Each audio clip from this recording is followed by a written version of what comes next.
রাত 1টার সময় আপনি বাড়িতে ভূত তাড়াতে এসেছেন। তুমি ঘর থেকে কেন বেরিয়েছো? জয়, বড় বৌমা, এই মেয়ের এত রোয়াব কিন্তু আমি সহ্য করবো না। হ্যাঁ, তোমার সাহস হলো কি করে যে তুমি ওনার সাথে এইভাবে কথা বলো? তুমি জানো উনি কত সিদ্ধ পুরুষ, আর তুমি ওর সাথে কোন সাহস এইভাবে কথা বলছো? তুমি তার কাছে হিসেব চাইছো? কেন চাইবো না? ডাক্তারকে যদি রোগী জিজ্ঞেস করে যে আপনি কি করে বুঝলেন আমার ক্যান্সার হয়েছে, তখন ডাক্তার তাকে বোঝাতে বাধ্য। উনিও কিওর করতে এসেছেন তো, বোঝানো আমাকে পারবেন না গ্যারেন্টি। শোনো মা, তুমি আমার মেয়েকে নিয়ে বাড়াবাড়ি করছো, এমনকি আমাকেও কারণে অকারণে নানা রকম কথা শুনিয়ে যাচ্ছ। এসবে আমি কিছু মনে করিনি। ঠাকুমার ভালোবাসা পাওয়ার ভাগ্য সবার থাকে না, তাই আমি সব সহ্য করে যাচ্ছি। কিন্তু এসব বাইরের লোকের ভণ্ডামি আমি একদম সহ্য করব না।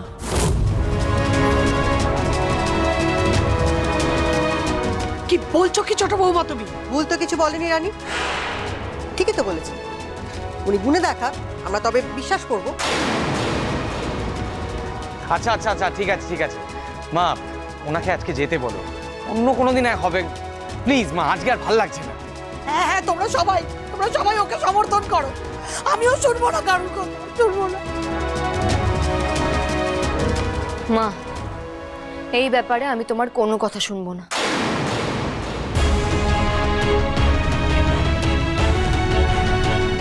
আমার মেয়ের ধারে কাছে এই লোকটাকে যেন ঘেঁষতে না দেখি।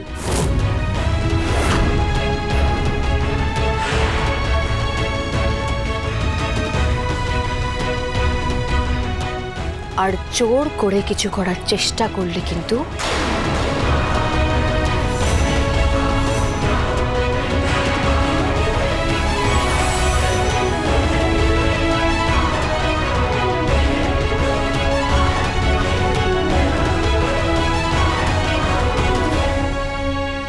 আমি এক মুহূর্ত আর এই বাড়িতে থাকবো না। এই বাড়ি অশুদ্ধ।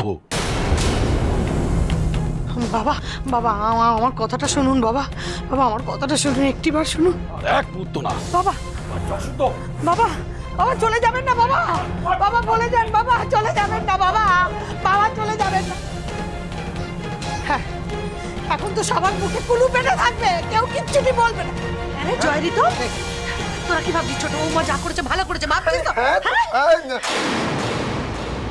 দেখলে তো বড় বৌমা, কেউ আমার ওই একটা কথাও বললো না। দেখলাম ছোট মা, সবই দেখলাম, কিন্তু দেখো আমি তো তাও তোমার হয়ে। পিঙ্কি, থামো না। শুক্লা, সত্যি তোমাকে না বলি হারি যাই। তোমাকে যদি কিছু বলি তুমি তো শুনবে না।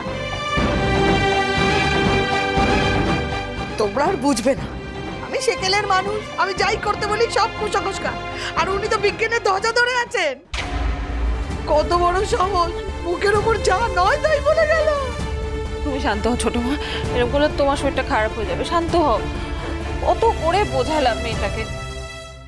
বাবা, বড় বৌদির গলায় আবার কেমন অন্যরকম সুর মনে হচ্ছে। খুব বার বেড়েছে না?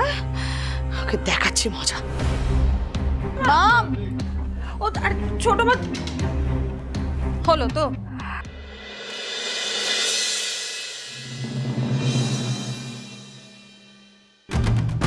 মা তোমাকে পরীক্ষা দিতে যেতে বারণ করেছে বলে, 27 তারিখে মেয়ের নামকরণ উৎসব হবে বলে তোমাকে বাইরে পা রাখতে বারণ করেছে বলে তুমি ওই লোকটার সামনে মাকে ওরকমভাবে অপমান করলে। এতে মা কতটা আঘাত পেয়েছে তুমি বুঝতে পারছো? আমি মাকে অপমান করেছি? তোমারও তাই মনে হচ্ছে ধৈর্য? এত রাতে মা একটা অচেনা মানুষকে বাড়িতে নিয়ে এসে আমার বাচ্চার ব্যাপারে উল্টোপাল্টা কথা বলছে। আমার বাচ্চার ভবিষ্যৎ নিয়ে উনি ঠিক করে দেবেন, আর আমি চুপ করে থাকবো? কে উনি? মার মাথায় আজে বাজে জিনিস ঢোকাচ্ছে, সেটা তো তুমি কিছু বলছো, আর আমি কিছু বলতে গেলে আমি খারাপ? কটা দিন হলো বাচ্চাটা পৃথিবীতে এসেছে, এখন যদি ওর উপরে অত্যাচার হয় তাহলে তো মুশকিল। মাকে এর আগেও অনেকবার বলেছি, এসব বুজরুকেতে কান দিও না মা। এর পরেও যদি মা না বুঝতে চায় তাহলে তো আমাকে জোর গলায় বলে বোঝাতে হবে। তুমি আবার মায়ের হয়ে আমার সাথে কথা বলতে এসেছো, বাহ। রানী, তুমি এইভাবে কেন বলছো? মাকে তো তুমি চেনো, তোমার এই ধরনের কথাবার্তা চিন্তাধারা মাকে আঘাত করে। সব জেনে শুনে কেন এরকম ধরনের কথা বলো বলো তো? আমার একটা ভাইটাল পরীক্ষা আমি দিতে যাব, সেটা বলা অন্যায়, তাই তো? তুমিও জানো এই পরীক্ষাটা না দিতে পারলে আমার ফাইনালে সমস্যা হবে। আজ আমার জায়গায় তুমি থাকলে কি করতে দুর্জয়? তুমি ভুল করছো রানী, তুমি আর আমি এক নই। ও সেই, আমি তো ভুলেই গেছিলাম। তুমি তো ছেলে, সমাজের সব রকম সুবিধা পাওয়ার অধিকার শুধু তো ছেলেদেরই আছে। আমি মেয়ে বলে আমাকে সব কিছু থেকে বঞ্চিত করা হবে, আমাকেই মানিয়ে নিতে হবে। আর একটা বাচ্চা হয়েছে বলে সব দিক থেকে আমাকেই আটকে রাখা হবে, আমাকে বেরোতে দেওয়া হবে না, তাই তো? অথচ তুমি, তোমার জন্য তো অসংখ্য ক্যারিয়ার অপশনস খোলা। কোন সমাজে বাস করছি আমরা দুর্জয়? বিয়ের আগে তুমি জানতে শুধুমাত্র ডাক্তারি করবো বলে আমি কলকাতায় এসেছিলাম। বাড়ি থেকে পালিয়েছি বলে আজও আমায় কথা শুনতে হয়। হ্যাঁ, তোমাকে আমি ভালোবেসেছিলাম, আমাদের ভালোবাসা স্বীকৃতি পেয়েছে বলে আজ আমরা একসাথে। আমাদের সন্তানও পৃথিবীতে এসেছে, কিন্তু তাই বলে আমার স্বপ্ন, আমার জীবনের একমাত্র লক্ষ্যকে আমি হারিয়ে ফেলতে পারবো না দুর্জয়। তোমাদের সমস্যাটাই আমি বুঝতে পারছি না। না আমি বাচ্চার কোনো ক্ষতি করছি, না তোমাদের ক্ষতি করছি, কিন্তু দেখো তোমরা আমার ক্ষতি করার জন্য উঠে পড়ে লেগেছো, আর সেটা রিয়েলাইজই করছো না। সন্তান হয়েছে বলে সবকিছু বিসর্জন দিতে আমি পারবো না দুর্জয়। আমি সব কিছু একসাথে করতে চাই। আমি জানি এর জন্য আমাকে অনেক পরিশ্রম করতে হবে, দিন রাত এক করে কাটতে হবে, কিন্তু আমি সেটা করব। আর কেউ জানুক না জানুক, তুমি তো জানো দুর্জয়, এরকম একটা সময় যদি তুমিও আমার পাশ থেকে চলে যাও, তাহলে আমি লড়াইটা জিতবো কি করে? তুমি চুপ করে আছো কেন? উত্তর দাও। তোমাকে বোঝানো না আমার সাধ্যের বাইরে। আচ্ছা দেখো, সংসারের কতগুলো নিয়ম থাকে, বাড়ির বউ হিসাবে তোমার কিছু দায়িত্ব কর্তব্য থেকেই যায়। আর আমি কিন্তু তোমাকে আগেই বলেছিলাম রানী, সব কিছু একসাথে হওয়া যায় না রানী। এখন বুঝতে পারছো তো? প্লিজ দুর্জয়, তুমি অন্তত আমাকে ভুল বোঝো না। মায়ের সামনে দাঁড়িয়ে আমার হয়ে কথা বলতে না পারো, কিন্তু নিজের বিবেককে অন্তত প্রশ্ন করো, আমি ঠিক না ভুল।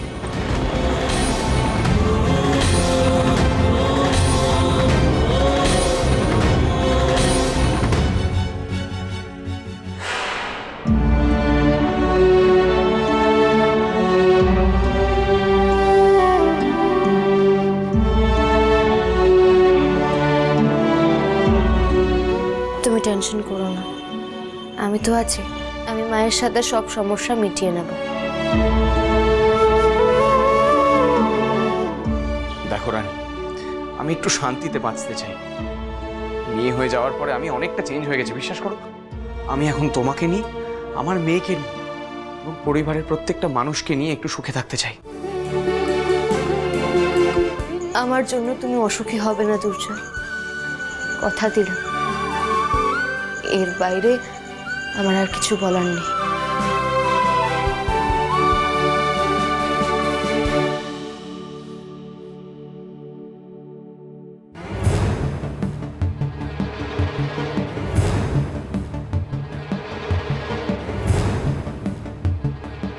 ও ছোট মা, তুমি এখানে? আমি সারা বাড়ি খুঁজে যাচ্ছি তোমায়। কি হয়েছে? ওই দেখো, এখনো রেগে আছো? আচ্ছা এইভাবে রেগে বসে থাকলে হয়?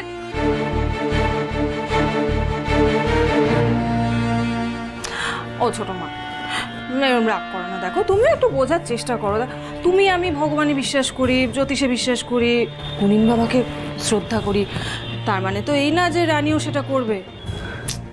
দেখো ছোট মা, রানী রানী আজকালকার মেয়ে, আর এই জেনারেশনের মধ্যে তুমি তো দেখেইছো, বড়দের শ্রদ্ধা করা, ভগবানে বিশ্বাস রাখা, এইসব খুব একটা এদের মধ্যে দেখা যায় না। হ্যাঁ, তবে একটা জিনিস খুব দেখা যায়, বড়দের মুখে মুখে তর্ক করা, তাই না? অবশ্য জানো তো, আমার না রানীকে দোষ দিতে ঠিক ইচ্ছে করে না। মা মরা মেয়ে, এইটুকু শিক্ষা দেওয়ারও হয়তো বাড়িতে কেউ ছিল না। তবে আমায় তুমি কোনো দোষ দিতে পারবে না। আমি তোমায় বারণ করেছিলাম অত রাতে গুণবাবুকে ডেকো না। বেকার রানী যদি একটা সিন ক্রিয়েট করে, রাগারাগি করে, ঠিক সেটাই। যাকে সেসব আমি বাদও দিলাম। আমার সব থেকে কোথায় খারাপ লেগেছে জানো ছোট মা? এই যে রানী সকলের সামনে মুনিন বাবাকে ওইভাবে অপমান করলো, ওইরকম ভাষায়, মানে চি চি চি চি চি চি চি। সেটা তো তোমারও অপমান বলো। আর আমাকে ওখানে দাঁড়িয়ে দাঁড়িয়ে সেটা চোখের সামনে দেখতে হলো, সহ্য করতে হলো ছোট মা, তোমার অপমান।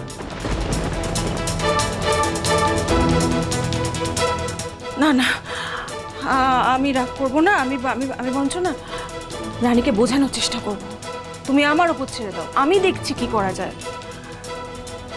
রানীকে বুঝিয়ে বললে ও নিশ্চয়ই বুঝবে, কারণ মেয়েটা তো খারাপ না বলো, ও তো খুব ভালো মেয়ে রানী। তুমি ওর হয়ে আর একটা কথাও বলবে না বড় বৌমা।